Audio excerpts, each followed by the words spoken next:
कल जब मुझे दिल्ली से गोवा की उड़ान में एक बुजुर्ग मिले, साथ में उनकी पत्नी थी। बुजुर्ग की उम्र करीब 80 साल लग रही होगी। मैंने पूछा नहीं, लेकिन उनकी पत्नी भी 75 पार ही रही होगी। उम्र के सहज प्रभाव को छोड़ दे दोनों तकरीबन करीब फिट थे। बुजुर्ग की पत्नी खिड़की की ओर बैठी थी, बुजुर्ग बीच में और मैं सबसे किनारे की सीट पर था। उड़ान भरने के साथ ही बुजुर्ग की पत्नी ने कुछ खाने का सामान निकाला और बुजुर्ग की ओर किया। बुजुर्ग कांपते हाथों से धीरे धीरे खाने लगे। फिर फ्लाइट में जब भोजन सर्व होने शुरू हुआ तो उन्होंने राजमा चावल का ऑर्डर किया। दोनों बहुत आराम से राजमा चावल खा रहे थे। मैंने पता नहीं क्यों पास्ता ऑर्डर किया था।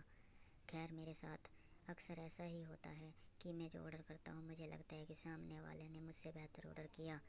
अब बारी थी कोल्ड ड्रिंक की। पीने में मैंने कोक का ऑर्डर कर दिया। अपने कैन का ढक्कन को मैंने खोला और धीरे धीरे पीने लगा। बुजुर्ग ने बुजुर्ग ने कोई जूस नहीं लिया था। खाने के बाद जब उन्होंने जूस की बोतल का ढक्कन को खोलना शुरू किया तो ढक्कन खुल नहीं रहा था। बुजुर्ग कांपते हाथों से उसे खोलने की कोशिश कर रहे थे। मैं लगातार उनकी ओर देख रहा था। मुझे लगा कि ढक्कन खोलने में मुश्किल आ रही है, तो मैं शिष्टाचार हेतु कहा कि लाइए मैं खोल देता हूँ। बुजुर्ग ने मेरी ओर देखा और फिर मुस्कुराते हुए कहने लगा कि बेटा, ढक्कन तो मुझे ही खोलना है। मैंने कुछ पूछा नहीं, लेकिन सवाल भरी निगाहों से मैंने पूछा नहीं लेकिन सवाल भरी निगाहों से उनकी ओर देखा। यह देख बुजुर्ग ने आगे कहा, बेटा जी, आज तो आप खोल देंगे, लेकिन अगली बार कौन खोलेगा? इसलिए मुझे खुद खोलना आना चाहिए। उनकी पत्नी भी अपने पति की ओर देख रही थी। जूस की बोतल का ढक्कन उनसे अभी भी नहीं खुला था, पर वो बुजुर्ग लगे रहे और बहुत बार कोशिश करके उन्होंने ढक्कन खोल ही दिया। दोनों आराम से जूस पी रहे थे। मुझे दिल्ली से गोवा की इस उड़ान में ज़िंदगी का एक सबक मिला। बुजुर्ग ने मुझे बताया कि उन्होंने ये नियम बना रखा है कि वे अपना हर काम खुद ही करेंगे। घर में बच्चे हैं, भरा पूरा परिवार है, सब साथ ही रहते हैं, पर अपनी रोज़ की ज़रूरत के लिए वे सिर्फ अपनी पत्नी की मदद ही लेते हैं, बाकी किसी की नहीं। वो दोनों एक दूसरे की ज़रूरतों को समझते हैं। बुजुर्ग ने मुझसे कहा कि जितना संभव हो अपना काम खुद करना चाहिए। एक बार अगर काम करना छोड़ दूंगा, दूसरों पर निर्भर हुआ, तो समझो बेटा कि बिस्तर पर ही पड़ जाऊंगा।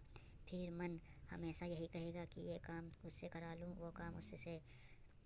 फिर तो मैं चलने के लिए दूसरों का सहारा लेना पड़ेगा। अभी चलने के लिए पाँव काँपता है, खाने के लिए हाथ काँपता है, पर जब तक आत्मनिर्भर रह सको रहना चाहिए।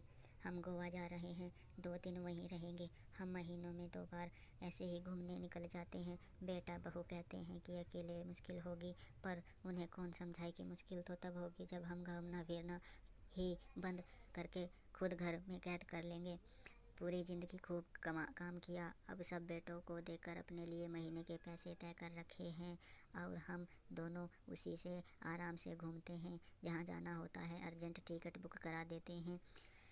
घर पर टैक्सी आ जाती है, वापसी में एयरपोर्ट पर भी टैक्सी आ जाती है। होटल में कोई तकलीफ़ नहीं होती।